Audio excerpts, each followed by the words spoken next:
It's the E-Commerce Minute, your daily dose of e-commerce, tech, and retail news with your hosts, Bart Mroz and John Suter. The E-Commerce Minute is a production of Sumo Heavy, a digital commerce consulting firm in Brooklyn, New York, and Philadelphia. Find us on the web at sumoheavy.com. It's the E-Commerce Minute, episode 247. In today's episode, Google to invest $550 million into Chinese e-commerce giant JD.com. Google is set to invest $550 million into Chinese e-commerce giant JD.com, as reported by Reuters last week. The investment is part of Google's effort to expand their presence in the fast-growing Asian market and to battle rivals like Amazon. The two companies described the deal as a broader partnership that will include the promotion of JD.com products on Google's shopping service. For its part, JD.com said it planned to make a selection of items available for sale in places like the US and Europe through Google Shopping. The move could assist JD.com to move beyond its China and Southeast Asia base and perhaps giving meaningful presence in the US and European markets. However, the partnership does not include any new initiatives in China, where Google's main services are blocked over its refusal to censor search results in line with local laws. JD.com's investors include Chinese social media powerhouse Tencent Holdings Limited, the arch rival of Chinese e-commerce leader Alibaba Group Holding Limited, and Walmart Incorporated. Given Walmart also has a close relationship with JD, I see the investment as a further tightening of the Google-Walmart alliance, which seems focused on building a third force in e-commerce beyond Amazon and Alibaba, said Atlantic Equities analyst James Cordwell. Google is beginning to make larger investments across the fast-growing Asian market. The last few years have seen a rapid rise in the middle class, as well as the explosion of e-commerce, with giants like Alibaba dominating the playing field. Recent Google investments include Indonesian ride-hailing firm Gojek, and sources have told Reuters that it also may invest in Indian e-commerce upstart Flipkart. Part of the deal, Google will get 27.1 million newly issued JD.com Class A ordinary shares, which will give them less than a 1% ownership of JD.com. Company officials said the deal would marry Google's market reach and strength in analytics with JD.com's expertise in logistics and inventory management. The investment may give Google access to more consumer data,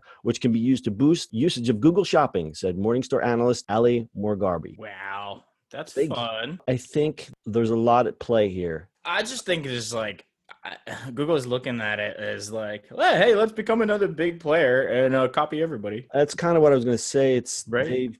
They haven't shunned e-commerce or ignored it. They've had Google Shopping for a while. It's kind of like this thing that it's there, but no one really talks about. When's the last time you bought anything from Google Shopping? I actually used it yesterday because I was working on this article and I tried it out. It's a nice aggregator, but it's nothing pretty to look at. It's very utilitarian and it does what it needs to do. But it's if you want to save a little time, you can use it, and there's nice filtering. But I think what this is doing is it's showing that Google wants to have a broader impact and reach than just a search page for e-commerce. Yeah, they do. I think they do. Is just like Alibaba in China is so big. I mean, I guess this is just a big entrance into the Chinese market or the Asian market to play against everybody else.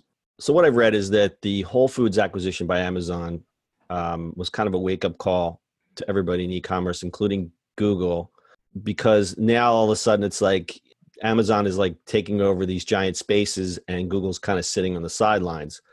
They're also worried about how big Amazon is getting in terms of, if Amazon starts moving in advertising, a lot of the retailers that were on Google are suddenly going to just go with Amazon. So Amazon is already in advertising. You can advertise inside of Amazon already. So it will push through that. And that's what I'm saying. And they're fearing that it's going to get bigger. And what's Google's biggest moneymaker? It's the advertising. Yeah, that's all they make their money on. So the other scenario is that because you can't access Google in China because of their strict laws, and Google won't back down. But the feeling is that they slide in there and try to play nice with China, and hopefully that maybe some of that restriction will be lifted. And it's also an analytics play because JD has this incredible infrastructure. Like they have a warehouse that can fulfill 200,000 orders in one day from one facility with 4 human workers. I mean, Amazon and Google are going to try to battle out all the time. I mean, they're both playing the cloud game. They're both playing the e-commerce game. They're going to just keep on slugging it out at each other. So for retailers, partnering with Google on shopping gives them visibility, consumer convenience, and for Google, the shopping services is pretty much critical at having them win back the product searches from Amazon and helping them stay relevant in the voice, in the voice space, which we've talked a lot about. So this is going to be real interesting. It's a big move. I mean, $550 million seems like a ton of money, but not when you're playing at this scale. Not for them.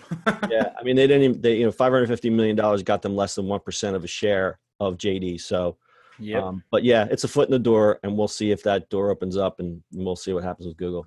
Got anything else, Bart? No, that's it. All right, that's your e-commerce minute for today. We'll see you on the internet tomorrow. That's it for today's show. If you like the show, do us a favor and subscribe, or leave us a review on iTunes. And don't forget, you can now listen to the e-commerce minute on your Amazon device. Just add e-commerce minute to your flash briefing. And finally, if you have a comment or suggestion, or just want to say hi, find us on social media @SumoHeavy.